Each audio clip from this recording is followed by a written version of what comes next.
I'm going to share my screen here. I have several slides, but a lot of them are pictures, so be not afraid. I'll get this going from the beginning. Okay, well, thank you, and I'm very happy to be speaking for your hot lunch today. And I am also speaking from Musqueam territory here on the campus. So just to make sure of that. I am the director of the First Nations House of Learning and also in nursing. I've actually been a nurse longer than I've been in academia. And so a lot of what I've done over that time has come out in my leadership policy and other things. So, Oh, is it being shared right now? Sorry. I can't tell. I think it is. Yeah, yes, we can see. Oh, okay. I just heard something, so I wasn't sure what. Okay. So anyway, my roles at the university here, we've already talked about a little bit, but anyway, from my quick agenda, I'll talk about my roles and exciting things happening in those portfolios. And then I'll backtrack and talk about some of my life experiences, where I came from and my career background. And then a little bit about my some fun facts, personal information, and actually what brought me here towards the end. So you might have a better understanding of that. So this is the logo for the First Nations House of Learning, and that's one of my main roles. So let me go here. So I am the director of the First Nations House of Learning, and then just to talk about some of the great things that have been happening over at the Longhouse. I'm not sure how many of you have been there, but if you have been there recently, you'll note that there's a large expansion going on. So this has been one of my exciting things that is happening. This is what the Longhouse looks like currently. And, you know, when I first got there, I thought, oh, that's just a fancy pergola on the way to the library. But no, apparently they ran out of money back in 1993. So it was never completed. And so Verna Kirkness challenged me. She was the director when it went up 30 years-ish ago, and said, we really need to get this finished. So thanks to the provost's office and so many multiple people pitching in, right now, just in the last week or two, there's the bulldozers are there, and you know, there's a contractor. There's a lot of action going on over here. It should be done in, I think it's moved to shorter, which you never hear, May-ish, June, summer-ish of 2022. It should already be finished. So we're really looking forward to that, because one of the other things that I've been able to accomplish in this portfolio is on this end, we started the Vancouver Indigenous Student Collegiate. And I don't know how many of you know about the collegia, and there's, I don't know, 6 or 7 of them around campus. It's for commuting students. I think there's some fact I keep hearing, I haven't verified it, that UBC has one of the longest, if not the longest, commute for non-resident students, you know, stretching into hours sometimes. So if you're here on campus and you have a 9 o'clock class and then you have a 3 o'clock class and nowhere to go in between, the idea of these collegia came through. Most of them are in dorms. Ours is in the Longhouse. It is for self-identified Indigenous students. The other ones are first year only, and they're hoping that you will build community and then be able to fly. Ours are any level, anytime. We have PhD and law students running through there, as well as first year and so forth. So the expansion is not only the programs such as collegia, and it took up this part of the building. So in fact, we are now replacing what used to be over here, some meeting rooms, media rooms, and other things. And that's going to be over here. It's actually the same square footage. So we have the collegiate, and then we'll also have updated academic focused and meeting spaces and space for our counselor, because there's no insulated to sound type of a room. So we're making one for our continued counseling and some swing space that we hope maybe the library can also use. So we've expanded programming. We're actually expanding the building, and we actually also expanded our team. And so we have been hearing that first year Indigenous students, well, any student, but Indigenous students more so, if they're going to drop out, a lot drop out first term, first year. So we actually hired a first year focused staff member who will look at retention and the issues that come up there. So a lot of the expansion is for everything over there. And it's very exciting that it's all happening right now. And it is, and which I'll talk about in a second, hitting at least 3 or 4 of the goals of the Indigenous Strategic Plan about spaces and holistic learning and recruitment and so forth. And then one thing that I was able to do while I was here, as you see, I came in 2018 around November. So been here about 2 3/4 years, but 1.5 in a pandemic. So whatever I saw and whoever I met face to face in the first year or so, it feels like it's been a while. So I'm happy to get back. And but in 2019, just serendipitously, I was putting on a conference around the missing and murdered Indigenous women and girls, along with a colleague of mine back in the States at Georgetown University. And we picked a date, and it just so happened to be exactly 1 week after the final report came out, and the chief commissioner came and spoke at the conference, and it was wonderful. So I'm pretty happy about some of these things that we're doing at First Nations House for students, for awareness, and for spaces. And please, if you walk by, you'll see. So this is also was taken at the time of the conference, and so that was very special. And I've been able to write a couple of articles, one at the time and one what's been happening 2 years later. So if anybody wants to look for that, they were both in the conversation, it's called. Oh, and that was a happy bouncy guy that we put up for collegiate as it opened in fall of 2019. So it's the whole, happy, sad, various things happening over there, very much reflecting Indigenous life overall. So those are some of the exciting things happening in that portfolio. And then as the wider university side of my role, as I came, I was co-lead on the Indigenous Strategic Plan.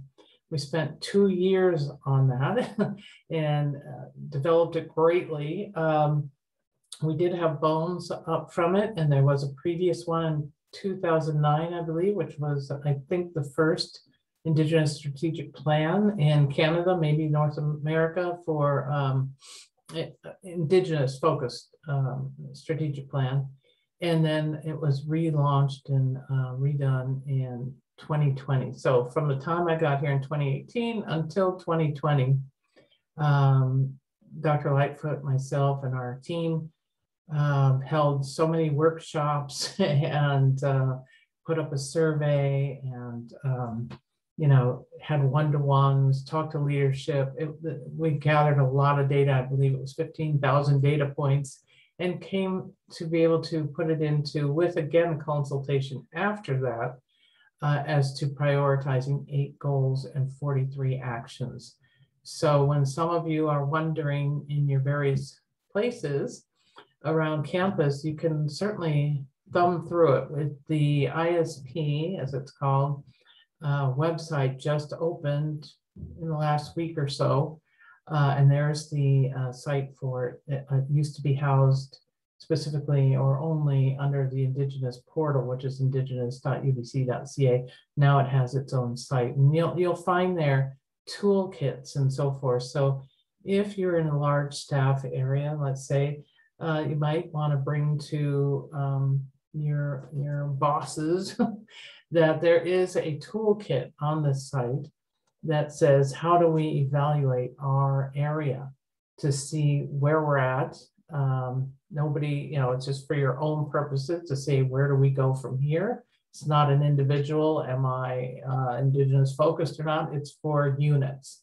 So that's one thing that people can do is go to this site, be familiar with the Indigenous Strategic Plan, look at the toolkit to say, where are we at? And then where can we go? And then there's some metrics there as well to help you figure out where you are. And on that metrics, we don't intend, you can make a grid of 8 across goals and 43. We don't expect people to have to check off everywhere you are. Find the 1 or 2 that make sense to you, or 3 or 4, and see what you're doing there. So there's always a place where people can make a difference. And then in my nursing realm, I was fortunate enough to be able to work on this report, which just came out in November, called In Plain Sight, Addressing Indigenous Specific Racism and Discrimination in BC Healthcare.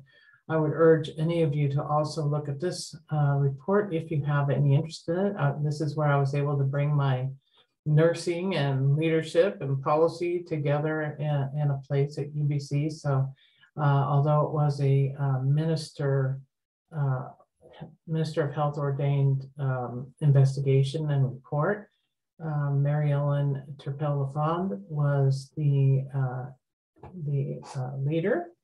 And so I was able to be on the team as a nurse, an Indigenous nurse, and bring in my insights. And so that was a wonderful thing that has happened. And there are 24 recommendations out of that one. So that was also just a wonderful aspect to my roles here. And I appreciate being on that. I also, so if you just put In Plain Sight and then report or Minister of Health or something, it'll come up because there's other In Plain Sight things out there. So those are some of the things that I have in my portfolio.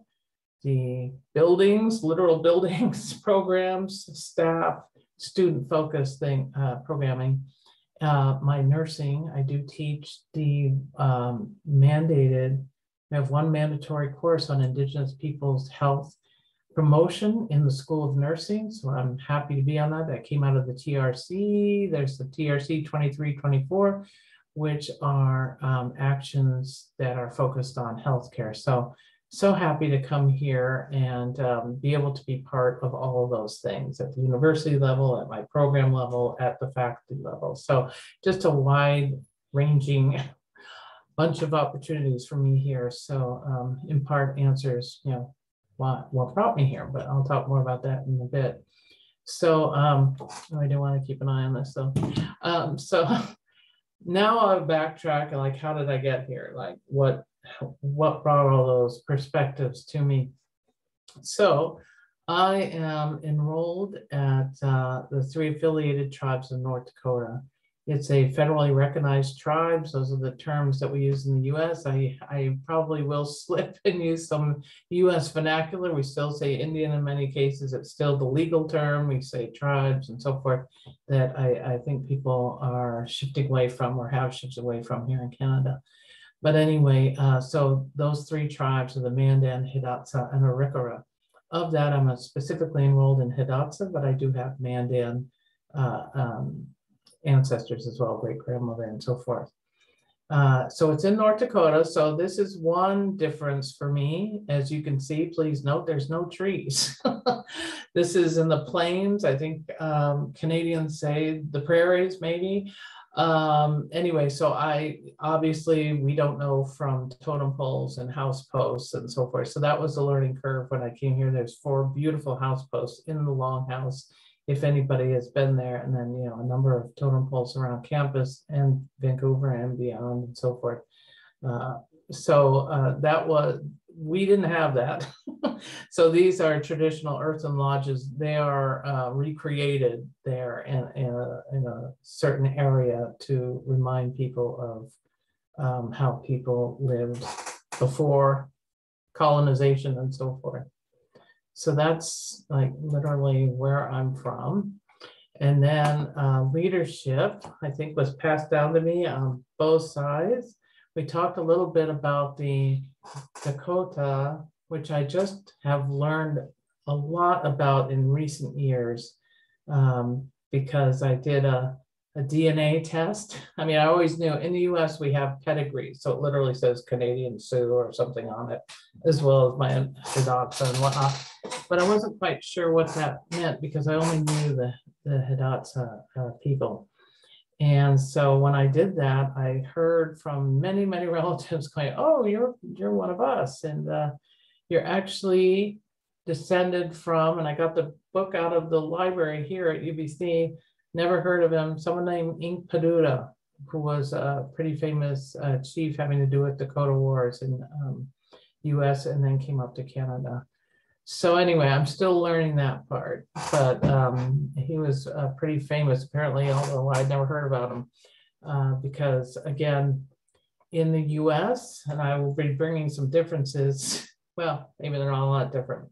We don't really learn that much about American Indian history, people, anything. You know, you learn Christopher Columbus, you learn the turkey at Thanksgiving and maybe Pocahontas, you know, there really isn't much going on in learning. So I wouldn't be surprised that I hadn't. So here is my great-grandfather, John Walks. And so he was in the Antelope Society, and there are societies which are different, have some different purposes versus clans, which are, you know, born into and so forth. So this was my great-grandfather. So I like to say, especially here, that people say, "Oh, all that stuff was in the past, you know, get over everything." Everything was, you know, in the past. It's ancient history, move along. Well, I'm no spring chicken, but I'm still kicking. And this is my grandfather. And again, John Watts, my great-grandfather. So wasn't all that long ago, really, that people were living in their indigenous ways of being, knowing, and so forth. So in the US, you couldn't be an American Indian citizen born as, they weren't born as US citizens. And it didn't widely come around until 1924, which is the American Indian Citizenship Act. And so the only way you could get around that prior was if you gave up your clothing, hairstyles, language, religion, became farmers and so forth. So I think you can probably tell from these pictures, they did none of the above. They were not citizens. And so these sorts of things feed into who people are, what they think, and so forth. So the first in my line, my biological line, born as a US citizen, was my mother, pictured here on the right. And that's my brother, pictured on the left. And at the time he was the tribal police chief of the Sisseton Reservation in South Dakota. And I took this picture way back when, maybe I was about 23 or something, and took this picture. So for many of you all who are Canadian citizens, people who are US citizens and so forth, if you can just think, if your family had been there for generations and generations and generations back thousands of years, yet you weren't allowed to be a citizen, you know, does that also play into how people think? Again, I've been a nurse for 32 years. So when I was first a nurse and worked with some Indigenous patients, if they were over 60, they, in many cases, wouldn't have been citizens, wouldn't have been born as US citizens. So then how does that play into the old, you know, I'm here to help, I'm from the government, and I'm here to help, you know? So if you wonder why there's hesitations about many things, that's certainly one of them. So in view of what we're talking about all this week with the National Day for Reconciliation and so forth, which is really focused on, in part, the residential school systems and the victims and survivors and so forth. This was the Indian school that was on our reservation, and this is my mother right here. And so again, when people say, "Oh, that stuff, you know, get over it," again, that was just my mother. It wasn't, you know, that long ago. So people have to bear that in mind when they talk about, I mean, I literally saw a headline that was sent to me saying, about the residential school remains that were found and so forth. It's like, oh, let's just leave this in the past. Why dredge this up? And that was literally a newspaper article. So, and yet people here, all of us living this, have many good reasons for not just leaving it in the past. So again, but I'm from US till 2018. So that's where many of my experiences are. But again, just as I think Henry mentioned, we didn't cross the border crossed us. We were all still just here, but we have now different colonial histories, very similar, but also different. So I'm sure, I think you all would have heard of the 60s scoop in Canada, where children were taken, some as young as 4, away from their families and put into these boarding schools. Residential schools. We have the same thing, but we call them boarding schools. And some never made it back, as we all know. Some came back with PTSD, some just never thrived after coming back. Well, the same thing happened in the US, only we call them boarding schools. And one of the most famous is the Carlisle Indian Technical School in Pennsylvania. Just awful. And but in the US, also here, but in the US, they literally have laws and acts. One of them is named assimilation. And it covers the boarding schools, adoption and fostering into white families. The whole idea was, and I think you have the same sort of saying, if you want to call it that, in Canada, called "kill the Indian, save the child."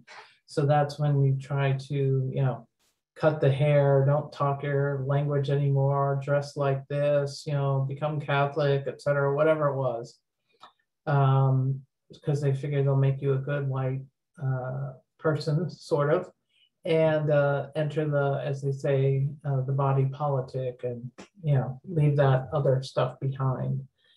So in the US, they found that this, focusing now on the other side of the residential boarding schools, the adoption and fostering in the white families was literally killing the children. It wasn't working at all. It was horrifying. In the residential schools, you might at least, and very much at least, see other Indigenous children and so forth. When you were adopted and fostered out, that was it. You never saw anybody again. They ended this in the US, the adoption part of it. Fostering still goes on in 1978. And it was called the Indian Child Welfare Act. So that happened too late for me. So I will let you know that I was one of these people before that act who was adopted into a white family. It very much colored my upbringing, of course. And just watching how my brother and sister just did not thrive. In fact, they both died fairly early, 30s, and one had just made it to 50, and that was it. So I was the only one left standing. So 2/3 of us didn't make it. And when I went back, because I just knew that I had to go back, so I actually moved back to North Dakota following college, and that's when I met my mother and my brother. My brother also had grown up with my mother saying, where's Linda? That had been my name. Where's Linda? Where's Linda? Where's Linda? Because they still talked about me. Anyway, he also passed away in his 30s. So of the 4 of us, I was the only one left standing.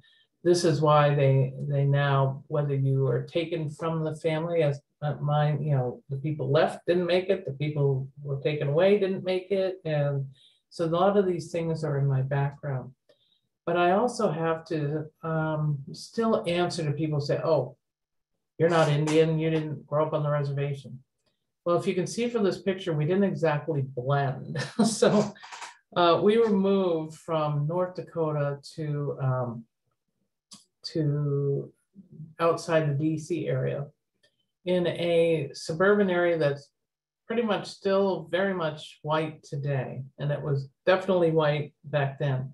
So what you might know about the DC, Maryland area is it's below the Mason-Dixon line, which means we were in the South. And being a woman of a certain age, this was before civil rights in the US. So the kind of experience that we had as American Indians was we were labeled as colored. We weren't allowed to go to the segregated pool that everybody else went to. We had to go to, movies in the balcony where the colored people went. We couldn't drink out of certain fountains, go to the doctor, etc. That's how we grew up. And there was no books or self-help or psychiatry. Back then there was nobody giving any help. It was just turn them into white people, turn them into white people. And that was basically, my brother got the brunt of it, the N-word, people spit on them. I was saved a little bit because I was a little younger. This is me over here. And so anyway, it was pretty bad. And these two just couldn't make it. So just to let you know that American Indians, indigenous people across North America have different upbringings. Some were on the reservation and had horrible upbringings as well, just due to circumstances, poverty, racism, and so forth. We had a terrible time here. Others had a terrible time at the boarding schools. So this is what's in the background of people, of grandmothers, mothers, children. And it doesn't go away, and it's not in the past. Again, I lived through assimilation. I didn't have the help, if you want to call it that, from the Indian Child Welfare Act. I was under Jim Crow laws. I mean, I think this is why I went to law school in many ways, is because my life was just guided by all these various laws in the US.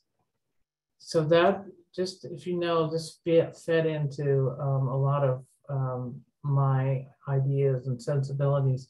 Now, I have to also say, I mean, it wasn't the family that adopted me did everything they could from what they knew. And again, I can't reiterate enough, there was no self-help, there was no Google, there was no psychiatrist, nobody who was giving any help on this sort of thing. But my father was a physician with the VA, Veterans Affairs. My mother had been trained as a nurse, but then started the family. And so not surprising that I went into the health sciences. So some of the things that happened rooted me one way, but other things just never could be lost. So you never know who you're talking to when you talk to an Indigenous person and what kind of background they might have had.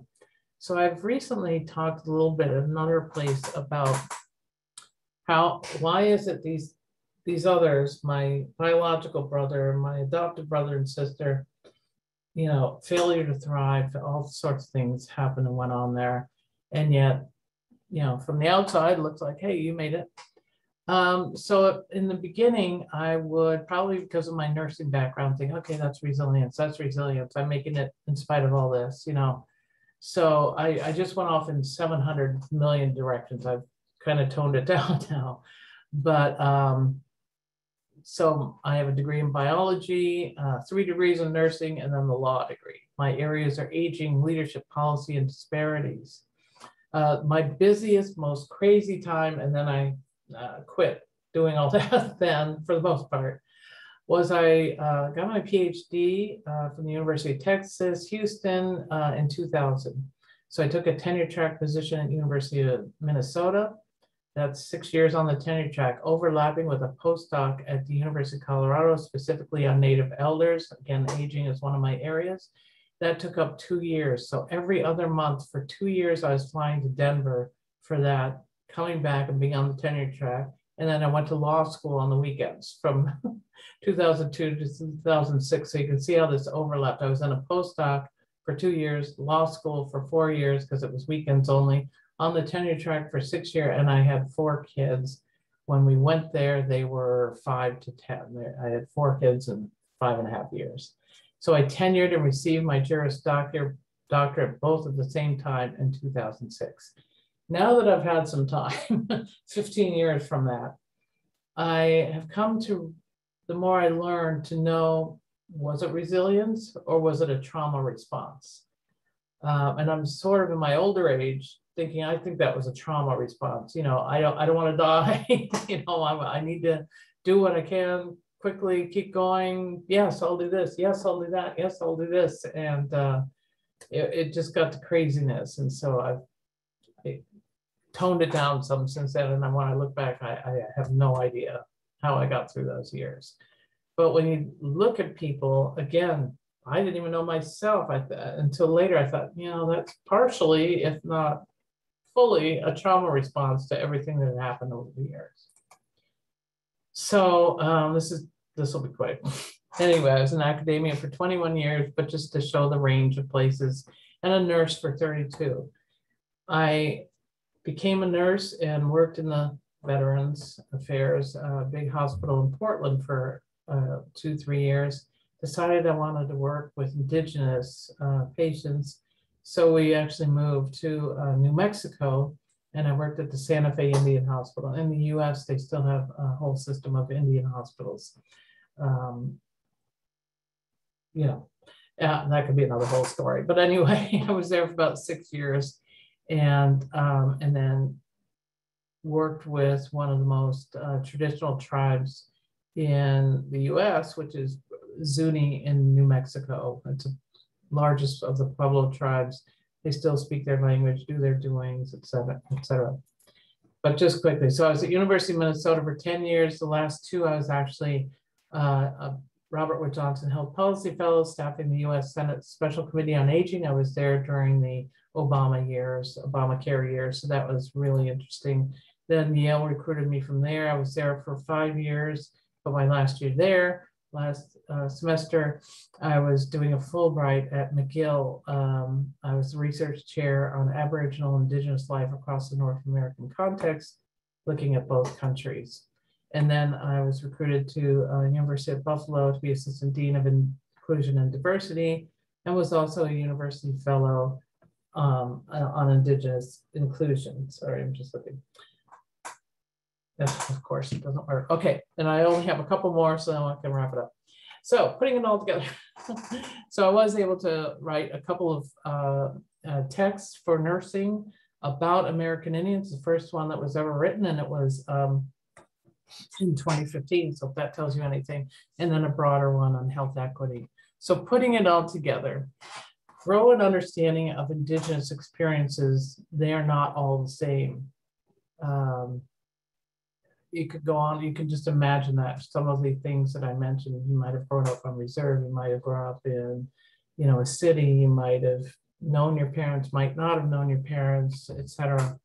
Understand that to decolonize in an educational system like this is to make room for all that has been strategically and purposefully cloaked or excluded, and for a variety of reasons, some very thin reasons like, oh, we don't have room for this and we don't have time for that, or, you know, we'll think about this later and so forth. Note that changes should be made, and that making room may start with evaluating even your own environment, your area. As I said, as I come here, beautiful buildings, totem poles, etc. My previous place was on the Seneca Nation lands. They wouldn't put up a flag, they wouldn't make spaces, etc. So at all levels, people can find somewhere to go and do, then learn something new if you can. Then I just have like 2 slides, I think, not my personal life. So I am married, I have 4 kids. They're 20-somethings plus one 31-year-old and 1 grandbaby, and there she is. And then Willie Moss is in ES, and he's a fellow UBC student, staff of UL. And a little known fact, for those of you, and I don't find that many in Canada, but if you follow basketball and college basketball, March Madness, all that stuff, he was Gonzaga University's center back in the day. And he hates that I put out this picture probably, but that's okay. So another fun fact, I am, if I wore shoes, almost 6 feet tall, and I'm the shortest in my family, and they all look at me with great disdain and say, "Mom, you're so short." But anyway, so that was just a picture of what I've been doing here.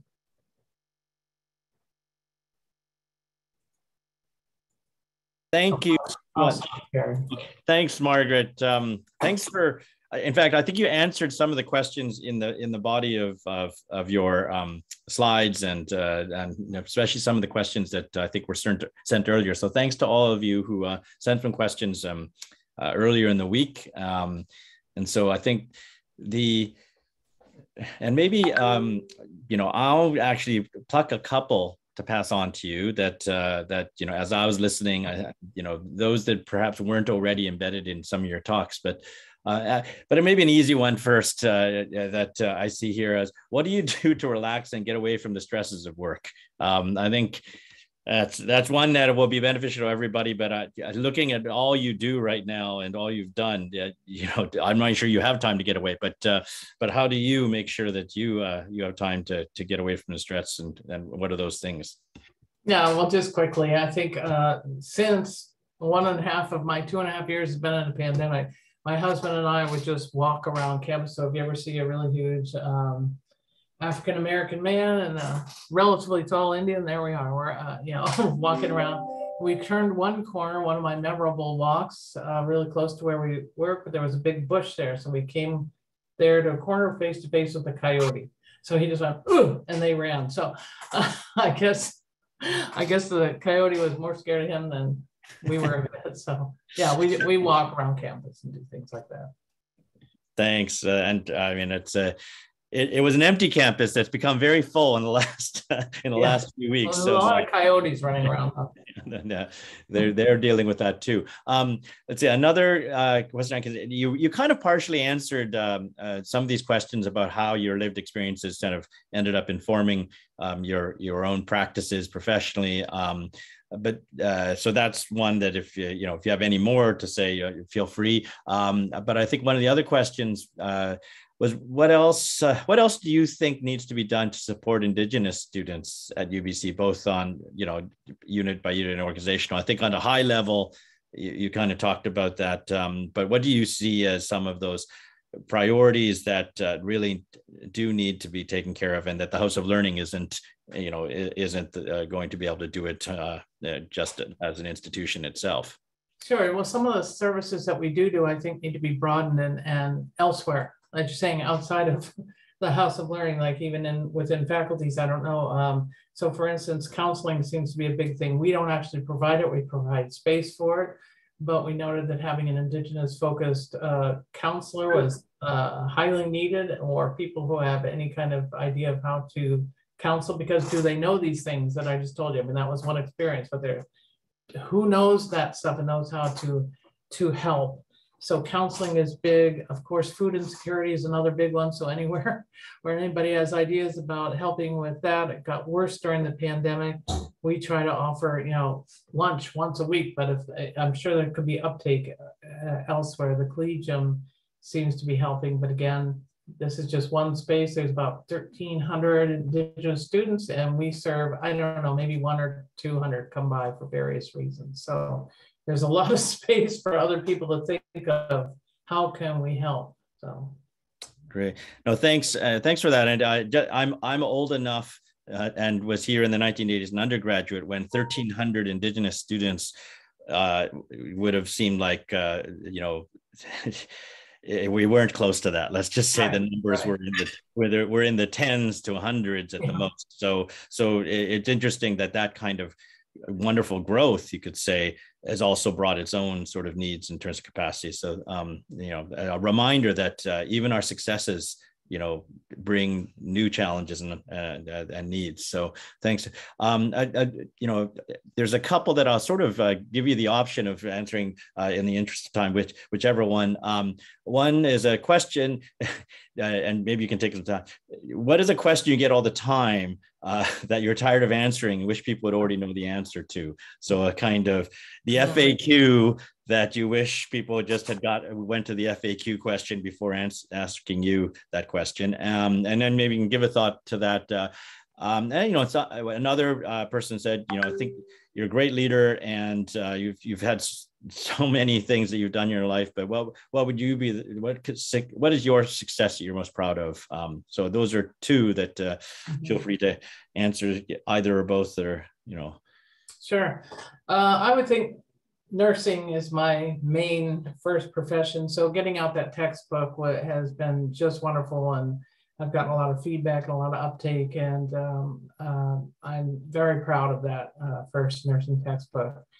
And I already forgot what the other. The question, the FAQ that you wish people would already know. I've only been here for the year and a half before the pandemic, so I didn't run into too many. But in my U.S. life, when they trot me out for whatever, many times people go, "Oh, are there still American Indians?" That's the level we're at in the U.S. Is that because it's 1% of the population. They don't, that's that thing about, oh, isn't that all in the past? It's like, no, I'm standing right in front of you, So, so many questions about that. When I do some of my presentations there, I will start with 3 questions and say, how many federally recognized tribes are in the US? Nobody ever knows. In 21 years, no one's answered that. How many state recognized tribes? Nobody. And do you know what land you're on? Nobody. I ask those 3 things when I start. No one knows that. So they don't even know enough to ask questions because they don't think we're even here. So that's been my experience, for the first million years. So.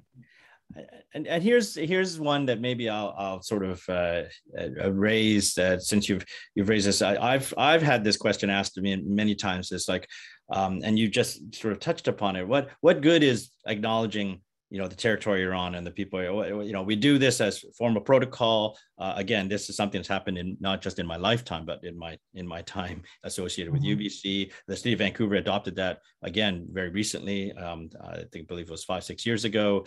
The province adopted it less than 2 years, and now it's 3 years, I think, ago. These are all very recent, and there's still a lot of questions. Like, why do we do this? Why do we have to do this? Does this really help?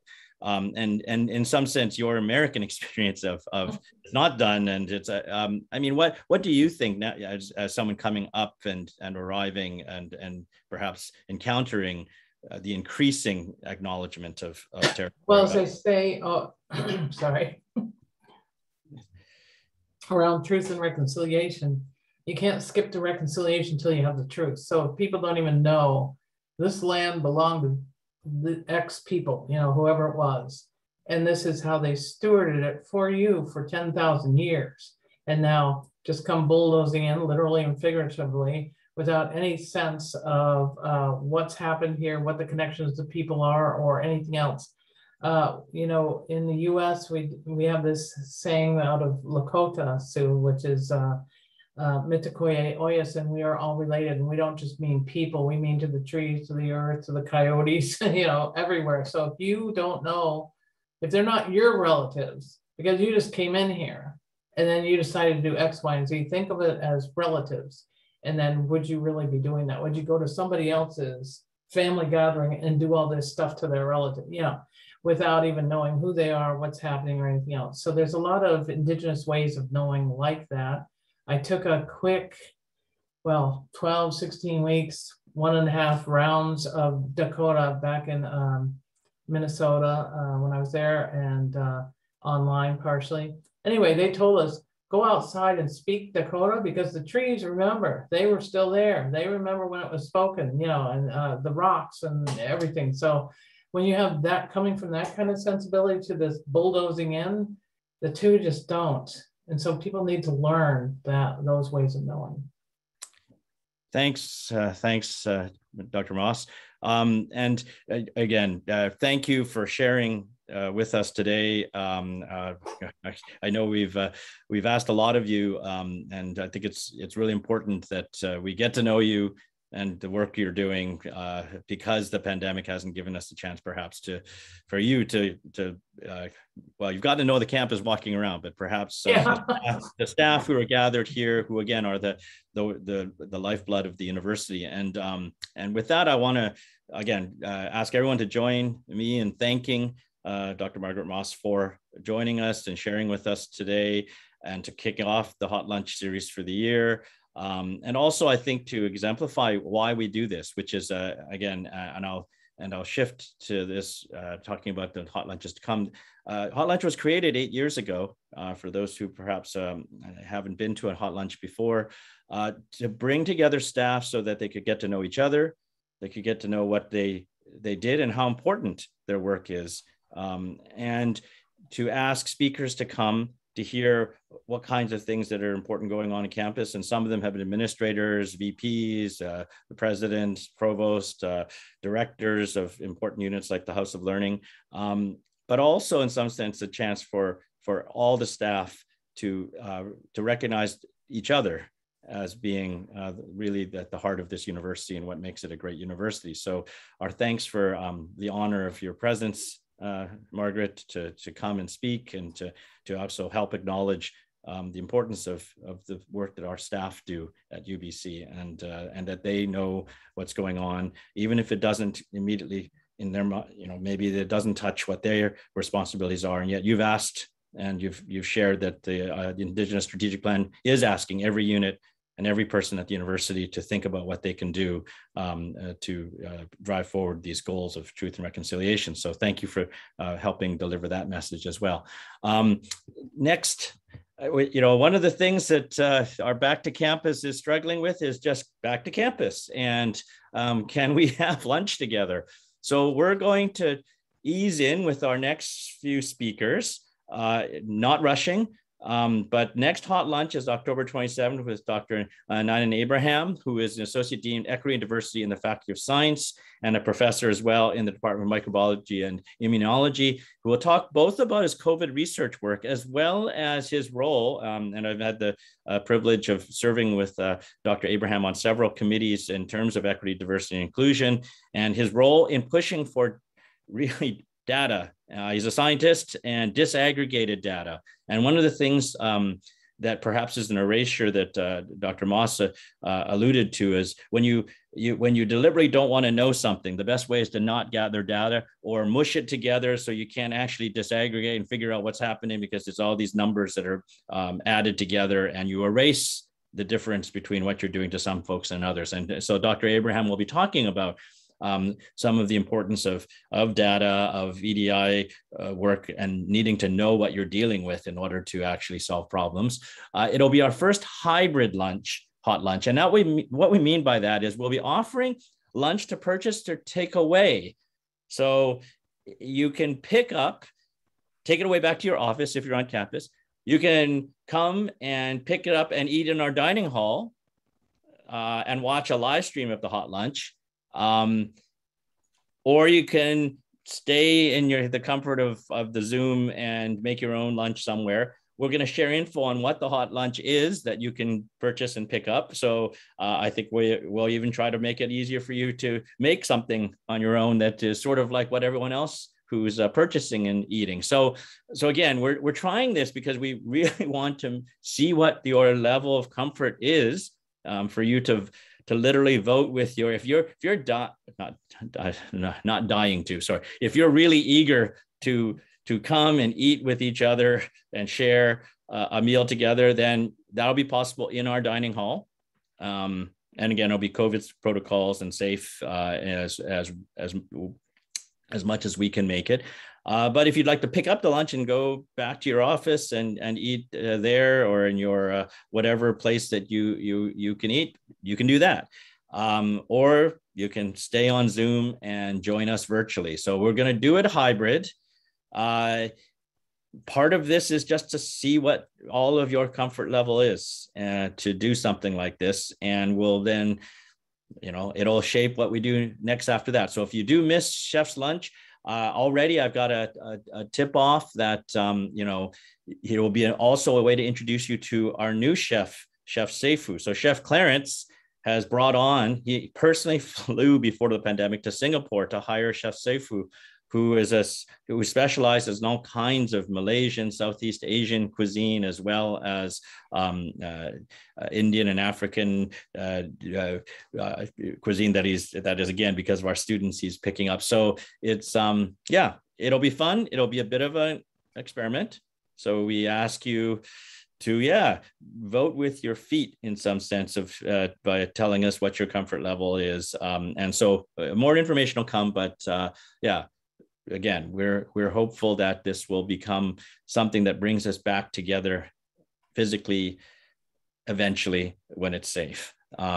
So thanks again to all of you for joining us. Thanks again to Dr. Moss for just helping us think and learn and unlearn as well. As I said, we think of hot lunch as one of these privileges of being at UBC, the chance to have a meaningful job and to work at something that you believe in, but also to talk to the people and to hear, from some of the wonderful people on campus that are doing interesting and amazing work. So thanks again to Dr. Moss for joining us. And thank you all. And we'll see you next month. For those who feel comfortable in person in the dining hall, for those who don't feel comfortable but would like to pick up a lunch and eat, you can fill the chats up with how, if you like the food or not. And if you're making your own thing and maybe attempting to do something that's similar to what we're the rest of us are eating. So thanks again. And again, we will see you next month.